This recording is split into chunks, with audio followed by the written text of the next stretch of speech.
to the one who asked the measurement of this nozzle. So we will show this. So the measurement of our T is 5.5 centimeters until here, this area.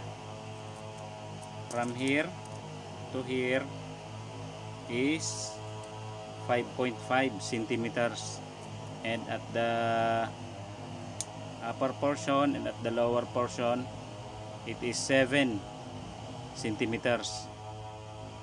So this is 3/4 T, GIT.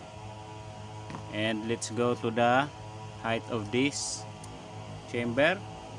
So this is 9 centimeter height, and the diameter of this is 4.5 centimeters outside diameter, and the inside diameter is 4 inches.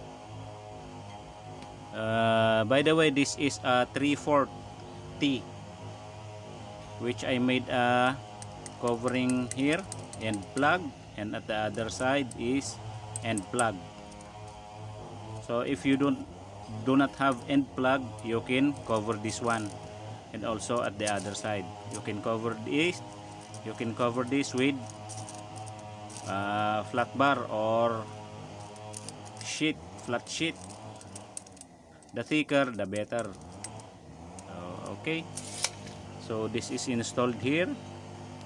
So I'm sorry for the noise, the chainsaw noise. They are cutting the mango tree in my neighbor. So this is installed here like this. There you go. So this is our carbonless, no, not carbonless, less carbon design, use oil stove. Okay, I hope you understand our measurement of this chamber nozzle set. Okay.